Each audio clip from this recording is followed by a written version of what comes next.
le chef de l'État vient de signer une ordonnance nommant un nouvel ambassadeur extraordinaire et plénipotentiaire de la République démocratique du Congo auprès de la République fédérative du Brésil. Ordonnance numéro 22/046 du 20 mai 2022 portant nomination d'un ambassadeur extraordinaire et plénipotentiaire de la République démocratique du Congo auprès de la République fédérative du Brésil.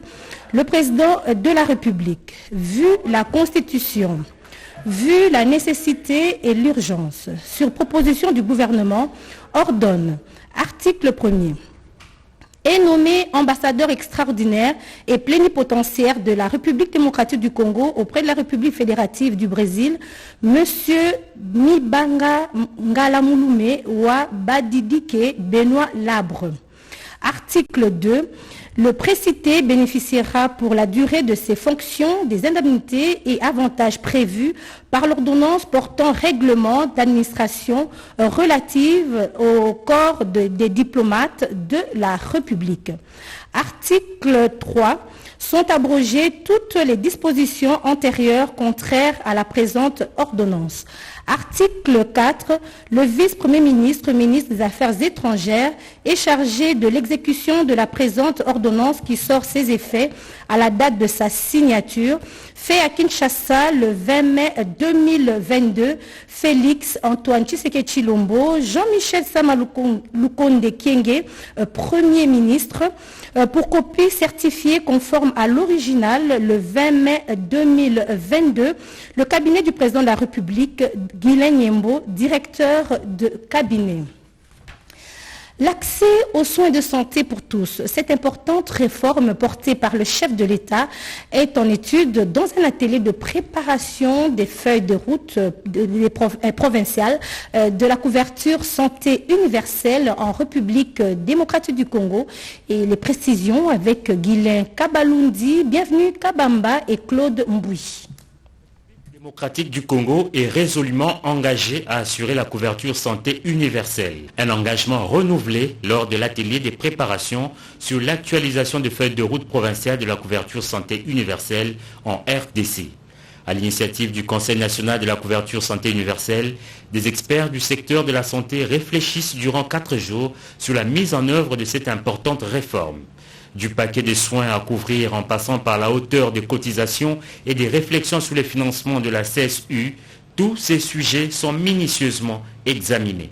On a un plan stratégique qui a été adopté, on a une ordonnance présidentielle qui a mis en place le Conseil national, on a les décrets du Premier ministre qu'il vient de publier il n'y a pas longtemps, qui mettent en place des instruments pour faciliter la mise en œuvre. Donc on examine tout ça et puis on regarde ce qui manque. Et ce que nous sommes en train de préparer justement, le paquet de soins à couvrir, la hauteur des cotisations, d'où viendra l'argent pour qu'on commence et probablement vers quand on peut commencer, mais comme je l'ai dit, en termes de quand, ça c'est la décision que prendra le président du comité de pilotage, donc le président de la République. Cette couverture santé universelle sera basée sur un système contributif, mais l'État pourra pour certains cas mettre la main dans la poche. Notre couverture santé universelle est basée sur un système contributif. Ça signifie que chacun de nous, d'une manière ou d'une autre, contribuera, et pour ceux qui travaillent, à part la personne, l'employeur contribuera aussi pour lui, mais d'un autre côté, les hautes autorités du pays se disent, ok, même pour ceux qui n'auront pas les moyens de contribuer tout de suite, il y a un paquet dont ils pourraient bénéficier, notamment tout ce qui concerne la santé de la mère et de l'enfant et ce qui concerne les urgences de première nécessité. Et donc l'État va pouvoir mettre la main dans la poche et assurer ce paquet. Avec l'adoption dernièrement du plan stratégique et la mise en place de nombreux instruments, la couverture santé universelle telle que voulue par le chef de l'État Félix Antoine Tshisekedi Tshilombo sera très bientôt une réalité en République démocratique du Congo. Et gracié dernièrement par le chef de l'État Félix Antoine Tshisekedi Tshilombo, les pénitenciers de la province du Nord Kivu viennent de quitter leurs cellules. Images et commentaires.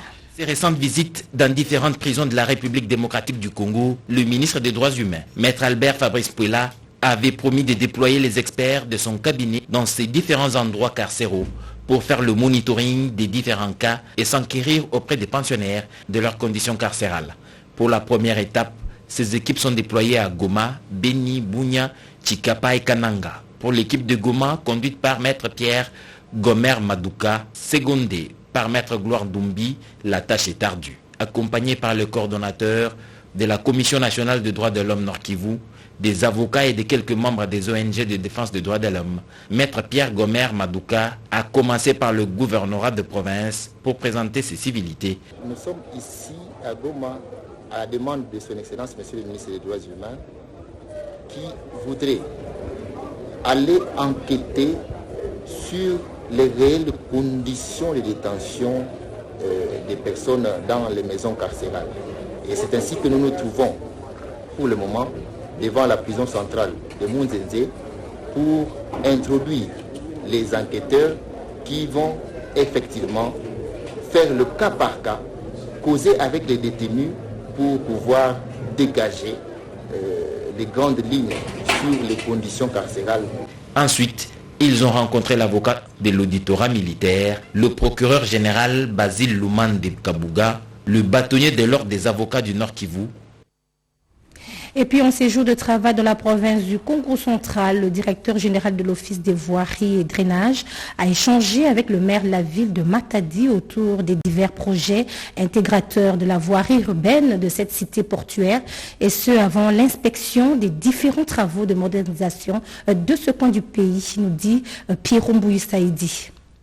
Les succès des avancées significatives des travaux liés à la modernisation et à la réhabilitation de la voirie urbaine de la ville portuaire de Matadi au Congo central, à travers divers chantiers qui s'exécutent concomitamment dans cette partie du pays, dont le célèbre mont Kassou, la bretelle Texas, la nouvelle avenue, la route Tenga, les ronds-points Kinkanda, la route Bouima, pour ne citer que celle-là. Les succès des dix travaux, disions-nous, ont traversé les limites provinciales pour intéresser à un plus haut point la direction générale de l'Office de voirie et drainage OVD, dont une délégation conduite par son directeur général, Victor Tumbachikela, en séjour de travail à Matadi, a échangé avec le maire de la ville, Maître Patin Makengedi, autour de divers projets intégrateurs dans cette partie de la province du Congo central. Nous sommes venus dans une mission d'inspection des travaux dans la province du Bas-Congo. Il était tout à fait indiqué que nous puissions venir présenter les civilités à M. le maire, parce que vous le savez très bien, c'est quelqu'un de terrain.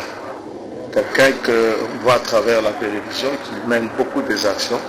Donc il était tout à fait normal que nous puissions échanger avec lui par rapport aux travaux que l'OVD est en train de faire, parce que c'est quand même quelqu'un qui soutient les activités, les actions de l'OVD sur le terrain.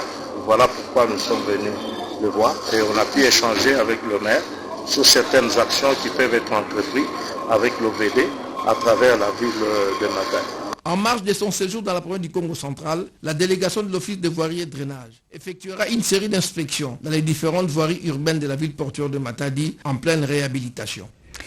Désormais, il y a un numéro vert pour dénoncer les abus et fraudes dans le secteur de la santé. Dans la province du Sud Kivu, la cérémonie de lancement de ce numéro vert est intervenue dans la ville de Bukavu. Edith Chala, reportage. La santé est un facteur capital pour la croissance économique et la réduction de la pauvreté. Il faut néanmoins signaler que l'organisation des services sanitaires de qualité et équitable en République démocratique du Congo demeure encore un défi. C'est pourquoi le président de la République, Félix Antoine Tshisekedi, a décrété la couverture santé universelle et a enjoint au gouvernement de la République de tout mettre en œuvre pour la rendre opérationnelle afin que chaque citoyen ait la possibilité d'accéder aux soins de santé de qualité. En appui à la politique gouvernementale, l'USAID, en tant que partenaire du ministère de la Santé, vient de mettre à la disposition de la province du Sud Kivu un numéro vert, un outil de lutte contre les antivaleurs, abus et fraudes dans le secteur de la santé.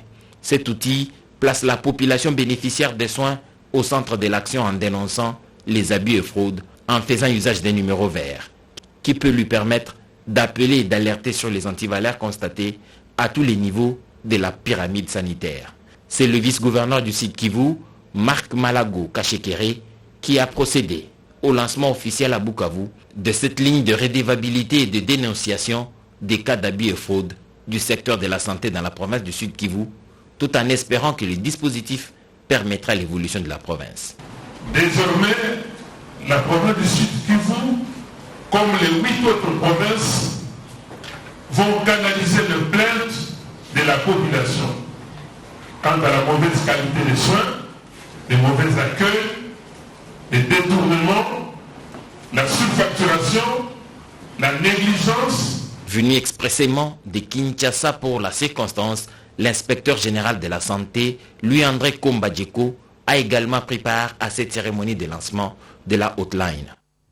Et un forum de 3 jours sur la paix et la cohésion sociale dans les provinces du Kasaï et Kasaï central s'est ouvert aujourd'hui à Kinshasa. Les députés et sénateurs ainsi que plusieurs autorités vont réfléchir sur les voies et moyens de prévenir les conflits dans ces provinces. Les détails avec Iverson Kabwaba.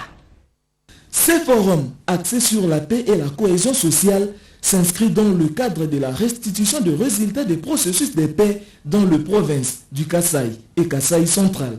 Durant 3 jours, les sénateurs et députés provinciaux de 2 provinces vont orienter leurs réflexions sur les voies et moyens de prévenir les conflits et de relever les défis de la cohabitation pacifique des populations de 2 provinces respectives, d'où ces plaidoyers à l'endroit du gouvernement. Aujourd'hui, nous pensons que la phase de restauration de la paix est terminée et qu'aujourd'hui c'est un autre type de problème. C'est de nouveaux défis qui se définissent dans le cadre de la vie en paix. Et ça c'est le nouveau défi pour nous au Kasaï. Pour éviter nos populations à continuer à se déplacer, il faut qu'on lui trouve quoi faire. Et il y a des ressources, il y a la terre, il faut la mettre tout simplement en valeur et permettre à la population d'y accéder plus facilement. Les fils du Grand Kasaï doivent se mettre ensemble pour consolider la paix et la stabilité, à en croire Pacifique Boraouzima, directeur pays d'Interpeace en RDC. Nous organisons ce forum qui est comme un espace de dialogue pour que ceux qui sont sur terrain interagissent, ceux qui sont à Kinshasa.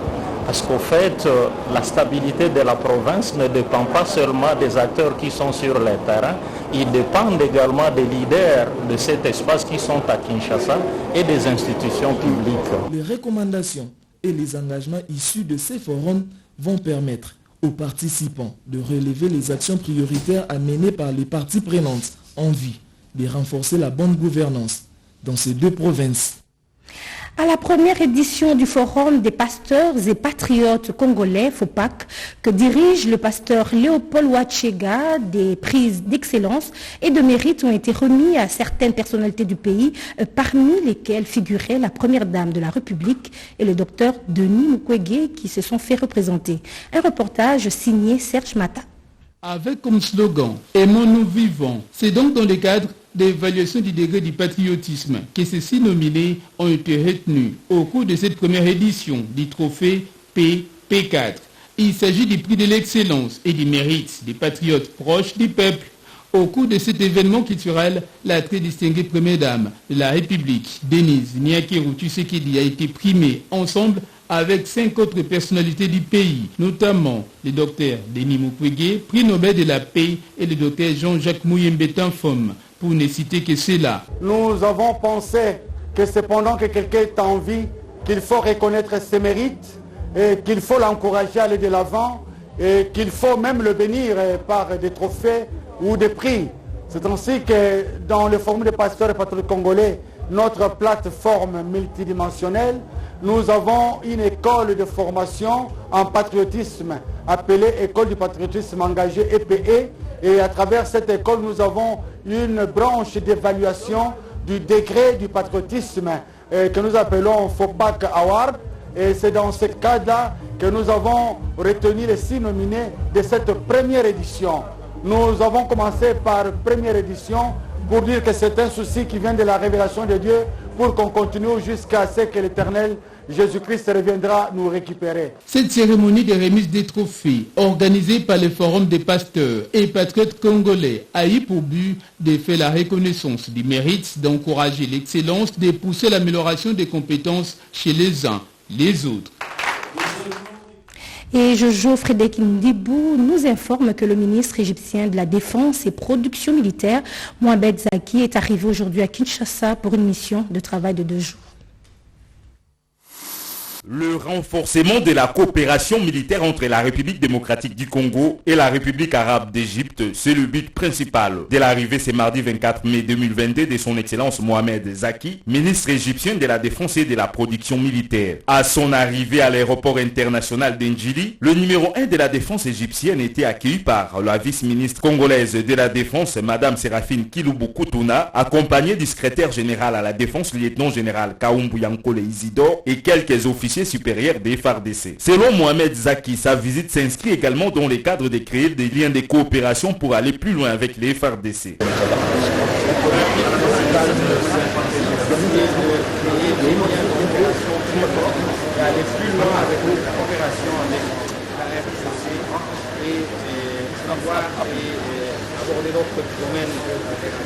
Le ministre de la Défense égyptien et sa délégation vont séjourner dans la capitale congolaise jusqu'au 26 mai 2022 pour une séance de travail avec son homologue de la RDC sur la coopération militaire entre les deux pays amis de longue date.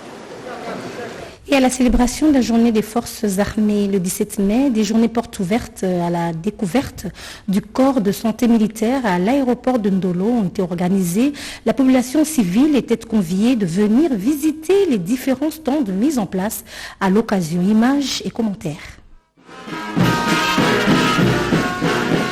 À l'occasion de la journée du 17 mai, dédiée aux forces armées de la République démocratique du Congo, l'armée a organisé du 17 au 20 mai 3 journées de portes ouvertes à l'intention de la population à l'aéroport militaire d'Ndolo. À cette occasion, le corps de santé militaire a dressé ses stands où plusieurs matériels et équipements médicaux ont été exposés. Des explications claires et précises ont été fournies par des spécialistes et professionnels de santé au public venu nombreux pour palper la réalité de la vie militaire. Quelques visiteurs se sont fait dépister et vacciner contre la Covid-19, dont les petits enfants ont reçu leur dose anti-poliomyélite. Au stand zone santé Kokolo, le médecin militaire Amissi Levis, chef de zone de santé Kokolo, a expliqué aux invités des marques le rôle, les objectifs et les activités réalisées par sa zone de santé qui regroupe tout le centre hospitalier et de santé de la garnison de Kinshasa. De son côté, le capitaine chirurgien Toumba de l'hôpital militaire central a émerveillé le public par sa prestation magistrale sur la chirurgie. L'hôpital militaire central, c'est un hôpital qui est la dernière structure de l'armée dans la prise en charge médicale des militaires et leurs dépendants, et aussi la population environnante ou la population civile qui veulent de soins chez nous. Pour terminer, le commandant du corps de santé militaire, le général Majongo Mowenendamoni, a lancé au cours de cet événement un appel à la jeunesse congolaise d'intégrer l'armée pour servir sous le drapeau et de défendre la nation. Si vous n'avez pas votre diplôme, vous venez, vous allez étudier dans l'armée. On donne beaucoup d'opportunités pour les études, pour perfectionner les études. Allez parler à vos copains. D'abord, là, il était militaire, Bazaki Togo. Aux Journées sociales, édition 2022, les acteurs scientifiques et sociopolitiques qui participent à ces travaux veulent ardemment voir la paix revenir dans la partie est du pays après 20 ans d'instabilité. Enjeu et dynamique de la continuation des conflits à l'est de la République démocratique du Congo, thème retenu à ces journées. Rodé Panda, reportage.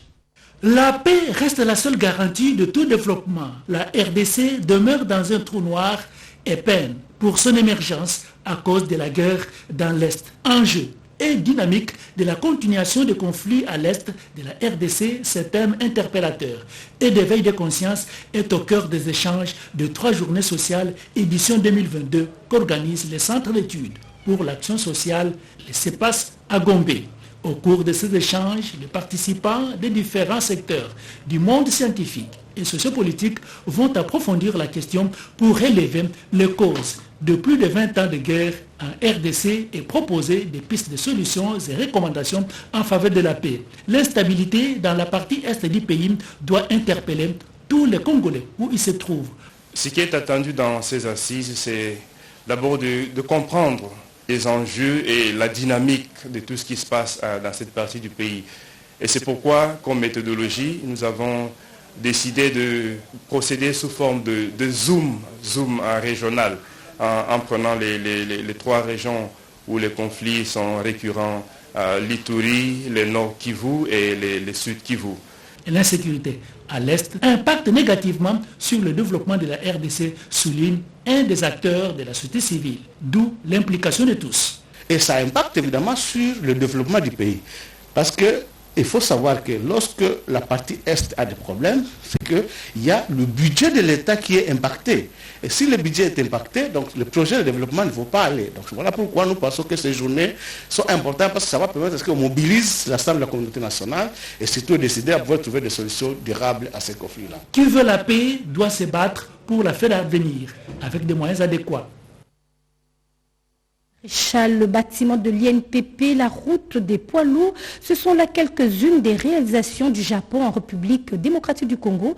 La JICA, qui est l'agence d'exécution de cette coopération, a un nouveau représentant résident, Hironobu Murakami, remplace Shibata, qui a fait ses adieux hier lundi 23 mai 2022 en présence de quelques personnalités. Un commentaire de Bobette Enga sur les images de Papi Mbongo. Je tiens vivement à vous remercier pour votre présence ici ce soir. Le Japon, à travers la JICA, accompagne la RDC dans plusieurs domaines, à savoir la formation professionnelle, les infrastructures, la réforme du secteur de la santé et de la police, mais aussi la protection de l'environnement. Des secteurs que Shibata, représentant résident sortant, a dû superviser pendant ces 4 ans à la tête de la JICA. Kazunao Shibata, circonstanciellement en tenue traditionnelle japonaise, appelé à d'autres charges, a fait ses adieux ce lundi 23 mai au cours d'une soirée d'au revoir organisée en la résidence de l'ambassadeur du Japon en RDC. Je préfère profiter de cette occasion pour inviter plus d'investissements, plus de collaboration dans le domaine du transport urbain. Mais on ne cesse pas de travailler l'infrastructure pour la vie de la population. On va travailler aussi pour le secteur de l'électricité. Le ministre des Infrastructures, Alexis Guizarro, salue la vitalité de la coopération RDC-Japon. Conduisant le ministère des Infrastructures et Travaux Publics, j'ai pu palper du doigt, effectivement, c'est le fruit de cette coopération. Vous avez parlé de l'INPP, il y a notre grand laboratoire, mais il y a d'autres ouvrages que vous avez pu réaliser, une série de choses qui démontrent la vitalité de la coopération entre le Japon et la République démocratique du Congo. C'est désormais Murakami Hironobu qui prend les commandes de la JICA RDC et Congo-Brazzaville. L'inspection générale des finances, IGF, appelée à mener un audit financier à la Fédération congolaise de boxe, appel lancé par le boxeur congolais Martin Bakolé au cours de son échange avec l'inspecteur général et chef de service de l'IGF, nous dit Eric Kabamba. Après avoir rendu fier toute une nation en infligeant au champion olympique Tony Yoka sa première défaite, le boxeur congolais Martin Bakolé, déjà à Kinshasa, a foulé ses jours les installations de l'inspection générale de finances. Au-delà de la civilité venue présenter à l'inspecteur général de finances et chef des services Jules Alingete, ce boxeur congolais est venu s'enquérir de mission de l'encadrement de l'IGF débuté il y a un mois dans la Fédération congolaise des boxe afin de retracer le fonds mis par le gouvernement à leur disposition et aussi solliciter l'accompagnement de l'IGF dans la gestion financière des fonds alloués à cette fédération. Une requête prise à bras le corps, l'inspection générale de finances a promis de poursuivre son contrôle à la Fédération congolaise de boxe afin d'empêcher un quelconque détournement. Le champion Bakolé est venu nous rendre visite parce qu'il a appris que l'inspection générale des finances est dans la Fédération congolaise de boxe. Ça fait un mois pour retracer les fonds mis par le gouvernement à la disposition de cette fédération pour l'encadrement des boxeurs. Et ce travail a déjà commencé, nous sommes assez avancés. Nous lui avons dit que nous sommes en train de faire ce travail. Les souhaits du gouvernement, les souhaits de son Excellence, Monsieur le Président de la République, chef de l'État, et que les fonds que le gouvernement débloque pour nos fédérations, que ces fonds-là ne soient pas détournés. Le numéro 1 de l'IGF, Jules Alingete, a également félicité le président de la République, Félix-Antoine Tshisekedi Tshilombo, pour son encadrement à l'endroit de ces dignes fils du pays. Des retraités et ex-travailleurs des entreprises du portefeuille de l'État, notamment de la GECAMIN et de la SCTP, ont observé aujourd'hui un sitting. Question de réclamer et obtenir le paiement de leur arriéré de salaire qui s'élève à 27 mois. Serge Mata donne les détails des faits. Près de 4 mois après leur dernier rassemblement à la primature, des dizaines de retraités ex-agents de 5 entreprises du portefeuille de l'État s'y sont retrouvés devant le ministère des Finances. Les revendications vont des paiements des arriérés des salaires qui s'élèvent à 27 tranches mensuelles non payées, dont 5 mois pour cette année 2022, au respect des protocoles d'accord selon l'esprit et la lettre de l'article 3 des 10 protocoles. C'est là, en tenant compte de la politique sociale et humanitaire prônée par les présidents de la République. Félix-Antoine Tshisekedi Tshilombo. Pendant leur sit-in, les représentants de ces 5 entreprises du portefeuille de l'État ont été reçus en l'absence du ministre des Finances Nicolas Kazadi en déplacement par son conseiller administratif. Ce n'est pas la première fois que nous venons, ça devient comme une habitude alors que ça ne devrait pas être le cas. Si nous venons, c'est parce qu'il y a eu violation, il y a eu irrégularité dans les paiements de nos comptes finaux. Ce que nous demandons, c'est le paiement immédiat de tous les arriérés. Les sit-ins mouvementés risquent de durer encore longtemps. Que le gouvernement a violé le code du travail, l'article 100, le fait de n'avoir pas payé ce compte final dans les 48 heures. On ne vient pas demander une faveur. Les ex-travailleurs de ces 5 entreprises du portefeuille de l'État, dont la GECAMIN, la SCPT et 3 autres banques liquidées, à savoir la BCCA, la BCCE et la NBK, envisagent de se mobiliser jusqu'à la satisfaction de leurs revendications. Chose à présent, le bureau technique de contrôle du moins, les auditeurs internes de ce service du ministère des ITPR suivent une formation sur le renforcement des capacités liées au contrôle dans la gestion des projets dans les travaux publics. Un reportage signé Cédric Kenna. Technique de contrôle, comme le nom l'indique, c'est un peu l'équivalent de l'inspection générale des finances. Et les cas de figure, nous sommes dans le domaine des infrastructures. Les BTC, en tant qu'outil technique, assurent les suivis, les contrôles et l'audit des travaux lancés par les ministères des ITPR. Les auditeurs internes en formation des renforcements des capacités sous l'expertise du Conseil permanent de la comptabilité. L'objectif est de les outiller pour rationaliser la gestion de ces secteurs combien importants pour le développement de la RDC. La plupart des formations qui seront faites aujourd'hui, nous nous rassurons que sortira des auditeurs qui seront en mesure d'aller sur terrain faire l'audit pour nous éviter tout ce qui est à faire avec le détournement et qui est vraiment une traçabilité dans l'usage des fonds. Avoir des agents de qualité, parce que la gestion, c'est une gouvernance. Il faut le faire selon les normes. Il faut respecter la conformité des gestions. Pour bien respecter ça, il faut qu'il y ait l'audit. Il faut qu'il y ait l'audit interne, il faut qu'il y ait les contrôles internes au sein d'une entité. Que j'ai vu qu'il faut maintenant redynamiser ces services de l'audit interne. Il faut les renforcer pour qu'il puisse exercer sa mission lui attribuée par les textes. Ces 5 jours seront mis à profit pour qu'une fois sur le terrain, la bonne gouvernance soit la règle dans la gestion des travaux publics.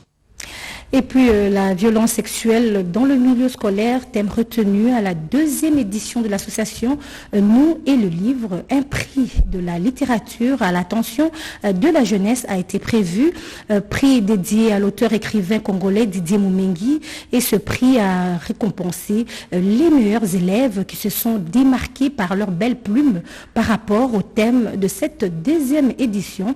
Un commentaire de Diane Balaka sur les images de Junior Bonyoma.